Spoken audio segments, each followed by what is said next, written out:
దేవుని సెల్వమా, దేవుని పిల్లలు. ఆసాపు భక్తులు చేస్తున్న విజ్ఞాపన అర్థం, ఎన్నాళ్ళు నీవు మా మీద కోపము పడతావు అని మనవి ఆలకింపగా నీవెన్నాళ్ళు కోపము పొగరాజునిచ్చేదవని ప్రార్థన చేస్తున్నాడు. కన్నీళ్ళు వారికి ఆహారంగాను ఇచ్చుచున్నావు. కన్నీళ్ళు, విస్తారమైన కన్నీళ్ళు వారికి పానీయముగా ఇచ్చుచున్నావు. మా పొరుగు వారు మమ్మల్ని కలహకారణముగా చేర్చున్నామని, ఇష్టం వచ్చినట్లు మా శత్రువులు మమ్మల్ని అపహాస్యం చేస్తున్నారని. కాబట్టి మేము రక్షణ ఉన్నట్టు నీ ముఖకాంతి ప్రకాశింప చేయమని, ఓ ఇశ్రాయేలునకు కాపరి చెవియొగ్గమని, మందవల్ల యోసేపును నడిపించువాడా, కెరూవుల మీద ఆసీనుడైన వాడా ప్రకాశింపమని చెప్పేసి కదా ప్రార్థిస్తున్నాడు భక్తుడైనటువంటి యోసేపు. ఆసాపు భక్తుడు క్షమించింది. ప్రియమైన వాళ్ళరా, ఇశ్రాయేలునకు కాపరి మన దేవుడు మంచి కాపరి అన్నమాట. ఇశ్రాయేలునకు కాపరి అంటే అబ్రహామును ప్రేమించి అబ్రహాము ద్వారా వచ్చినటువంటి సంతానమైనటువంటి యోసేపులోంచి వచ్చిన 12 గోత్రకర్తలను అందరినీ ఇశ్రాయేలీలు అంటారు. వారిలోంచి వచ్చిన సంతానాన్ని ఇశ్రాయేలీలు అన్నారు. వారు నివసించిన ప్రాంతాన్ని ఇశ్రాయేలు దేశము అన్నారు. ఆ ఇశ్రాయేలులోంచే ఇశ్రాయేల్ దేశంలోని మరి ఎరుషలేములో బెత్లెహేములోంచి రక్షకుడైన యేసుక్రీస్తు ప్రభు వారు జన్మించినట్లుగా ఇశ్రాయేల్ దేశాన్ని దేవుడు కోరుకున్నట్లుగా మనం గత వారంలో కూడా చూస్తున్నాం. ఇశ్రాయేల్ దేశాన్ని కోరుకున్నాడు, దావీదును కోరుకున్నాడు, యూదా గోత్రాన్ని కోరుకున్నాడు. కాబట్టి సొలొమోనును కోరుకున్నాడు. ఈ రీతిగా కోరుకుని ఆయన ప్రత్యేకించుకున్నాడు. కాబట్టి ఈ ఇజ్రాయెల్ ప్రజలకు దేవుడు ఏం ఆజ్ఞించాడంటే, అన్యులలోంచి మీరు వేరే జీవించండి అని వారికి హెచ్చరించాడు. వారు చేసిన పద్ధతులు మీరు పాటించవద్దు, వారు నడిచిన మార్గంలో మీరు నడవద్దు, వారు పూజించిన దేవతలకు మీరు పూజ చేయవద్దు. ఈ రీతిగా దేవుడు వారికి హెచ్చరికలు, ఆజ్ఞలు ఇచ్చాడు, జారీ చేశాడు. అయితే వారు దేవుని పిల్లలు దేవుని మాట వినకుండా వారు దేవునికి విరోధులుగా విగ్రహారాధన, దేవునికి విరోధంగా పాపాలు చేస్తూ ఉన్నందువలన దేవుడు ఇశ్రాయేలు దేశమును శత్రువులకు అప్పచెప్పాడు. అదే వచనాన్ని కూడా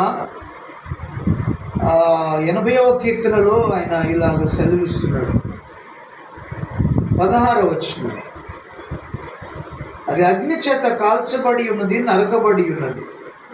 నీ కోపదృష్టి వలన జనులు నశించుచున్నారు. నీ కుడి చేతిని మనుషులు తోడుగాను, నీ కొరకు ఏర్పరచుకుని నరుని తోడుగా నీ బాహుబలమునుగా కానీ ప్రార్థిస్తున్నాడు. చూసారా?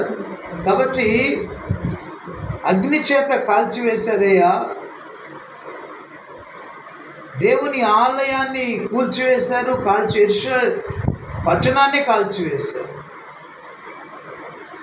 పాడుదిబ్బగా ఉంది అని చెప్పేసి నువ్వు ఎంతవరకు వారికి కన్నీళ్లను ఆహారంగా ఇస్తున్నావు, విస్తారమైన కన్నీళ్లను పానీయంగా ఇస్తున్నావు అని చెప్పేసి అయితే జ్ఞాపకం చేసుకోయా, కనికరించాయా అని ఆశాభక్తులు ప్రార్థిస్తున్నట్లుగా దేవుని లేఖనాల్లో మనం చూస్తున్నాం. కాబట్టి ఇశ్రాయేలునకు కాపరి యోసేపు వలె మందను నడిపించేవాడా అని మాట్లాడుతున్నాడు కదా. మంద వలె యోసేపును నడిపించేవాడు. కాబట్టి మన దేవుడు ఎవరంట? ఇశ్రాయేలునకు కాపరి. చెప్పండి ఎవరంట? ఇశ్రాయేలీలకు కాపరి అంటే కాచేవాడు. అవునమ్మా? ఏం చేస్తాడంట కాపరి? ఏం చేస్తాడు చెప్పాలి. కాపరి ఏం చేయాలి? కాయాలి, మేపాలి, నడిపించాలి. అర్థమైందా? కాపరి ఏం చేస్తాడు? తమ గొర్రెలను ఏం చేస్తాడు? చక్కగా కాస్తూ ఉంటాడు, మేపుతూ ఉంటాడు, నడిపిస్తూ ఉంటాడు. అడవికి నడిపిస్తాడు, ఇంటికి నడిపిస్తాడు, పచ్చికల చోట్లకు నడిపిస్తాడు. ఆ తర్వాత ఏం చేస్తాడంట, ఆ తోడేళ్ల బారిన పడకుండా వాటిని జాగ్రత్తగా కాపాడుతూ ఉంటాడు. మూడోది ఏం చేస్తాడంట, మేపుతూ ఉంటాడు అని అర్థం. మంచి పచ్చిక గల చోట్లకి తీసుకెళ్తాడు. వాటి ఆకలి ఎరిగినటువంటి యజమానుడు వాటిని ఏం చేస్తాడంట, మంచి ఎక్కడ పచ్చిక ఉందా అరణ్యంలో అని చెప్పేసి అక్కడికి తీసుకెళ్ళి వాటిని తృప్తిగా ఆ తనివి తినేంత వరకు, వాటి ఆకలి భుజించేంత వరకు కూడా అక్కడ సాయంత్రం వరకు వాటిని మేపుతాడు. అలానే కాపరి యొక్క బాధ్యతలు అన్నమాట. కాబట్టి ఇశ్రాయేలునకు కాపరి అంటున్నాడు. ఈ కాపరి ఎలాంటి వాడంట చూద్దామా. ఇశ్రాయేలు అంటే ఇశ్రాయేలును కాచేవాడు. ఇశ్రాయేలు అంటే దేవుని పిల్లలు అని అర్థం. ఎవరు మారు మనసు పొంది ప్రభువును రక్షకుడుగా అంగీకరించేవారు ఇశ్రాయేలీలు అని అర్థం. యోహాను సువార్తలో ఇక్కడ ఇశ్రాయేలునకు కాపరిని గురించి ఒక మాట భక్తులు అంటున్నాడు. ఒకసారి చూద్దాం, ఎలాంటి కాపరు ఆయన చూద్దాం. 10వ అధ్యాయం, యోహాను సువార్త 10వ అధ్యాయము 11వ వచనం.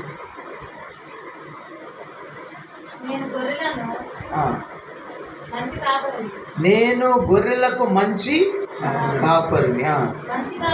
మంచి కాపరి గొర్రెల కొరకు తన ప్రాణమును కదా. ఏంటంట ఈయన ఎలాంటి కాపరి అంట, మంచి కాపరి. మంచి కాపరి ఏం చేస్తాడంట, గొర్రెల కొరకు తన ప్రాణం ఇస్తాడు. కాబట్టి యేసుక్రీస్తు ప్రభు వారు సర్వలోక మానవాళి కోసం అంట తన ప్రాణాన్ని, రక్తాన్ని ధారపోసాడంటే. దేవునికి స్తోత్రం కలుగును గాక. మంచి కాపరి గొర్రెల కొరకు తన ప్రాణము పెట్టు. కాబట్టి ఈయన ఇశ్రాయేలునకు కాపరి ఎలాంటి వాడంటే మంచి కాపరి.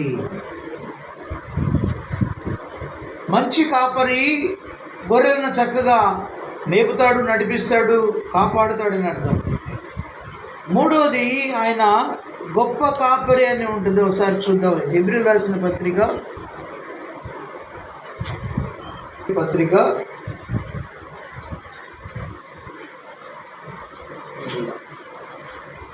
13వ అధ్యాయము 20వ వచనం.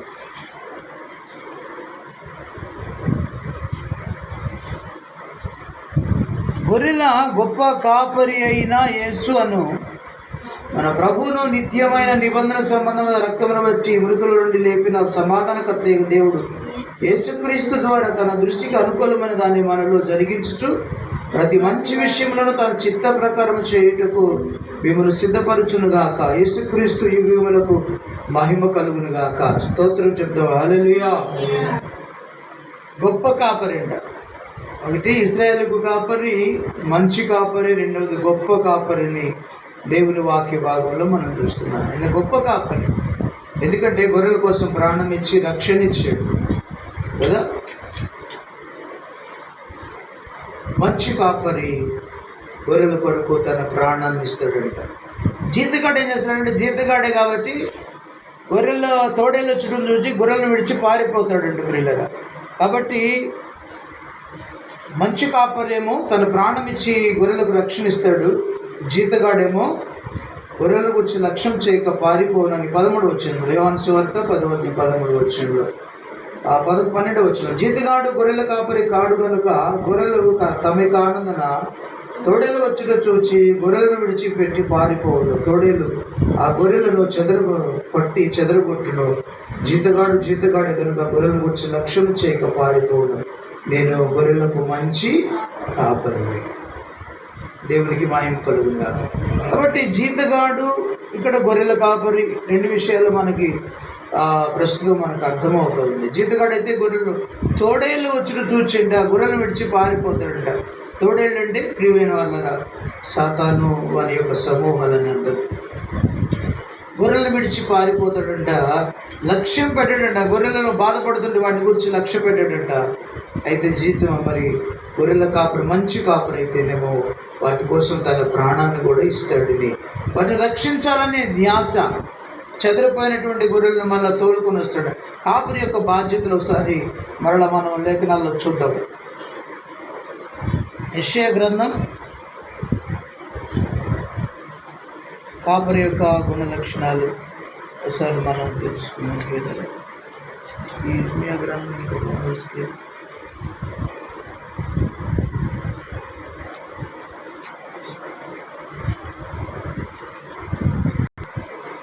34వ వచనం.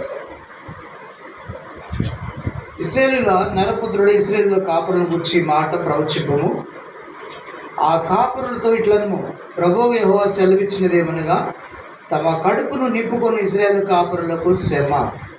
ఏం చేస్తారంటే ఈ లోక సంబంధమైనటువంటి మంచి కాపరి కాకుండా లోక సంబంధమైన జీతగాడు లాంటి కాపరి ఎలా ఉంటాడట, కడుపు నింపుకుంటూ ఉంటాడట. ఏం చేస్తాడమ్మా, కడుపు నింపుకుని కాపరులకు శ్రమ. అంటే దానికోసమే, అంటే భౌతిక సంబంధమైన మరి సంపాదన కోసమే, ఆహార సంపాదన కోసమే, బ్రతుకు తెరువు కోసమే నువ్వు కాపరిగా ఉంటే ప్రయోజనం లేదు, నీకు శ్రమ అంటున్నాడు. కాబట్టి మంచి కాపరిలాగా గొర్రెలను కాయాలి, మేపాలి, నడిపించాలని బాధ్యతను తెలియజేస్తారు. లోక సంబంధమైన కాపరులంట తమ కడుపును నింపుకుంటూ ఉంటారంట, వారికి శ్రమ అంట. గొర్రెల కాపరులు గొర్రెలను మేపవలను. ఏం చేయాలంట, మేపాలి. చక్కటి పచ్చికను కదా, రకరకాల విషయాలు, అంటే కొత్త కొత్త కథలతో కాకుండా పచ్చిక అంటే ప్రియులైన దేవుని వాక్యం అని అంటారు. మేపాలంటే గొర్రెలను అంటే ఏం చేయాలంటే మేపాలి. ఏం చేయాలంటే చెప్పండమ్మా, గొర్రెల కాపర్లకు అర్థమైంది ఎలా మేపాలి. కాబట్టి గొర్రెలను ఎలా మేపాలంట, లోక సంబంధమైనవి అయితేనేమో లోక సంబంధమైన కాపరులు రకరకాల కథలు చెప్పి వారిని నడిపిస్తూ ఉంటారు. మంచి కాపరు అంటే ఏం చేయాలంట, గొర్రెలకు మంచి వాక్యాన్ని అందిస్తారు, సత్యవాక్యం, వచనానుసారమైనటువంటి లేఖనాలను చూపించే వాక్యమే మంచిగా పచ్చిక అని అర్థం, మంచి ఆహారం అని అర్థం. ఒక దినాన ప్రియమైన వాళ్ళారా,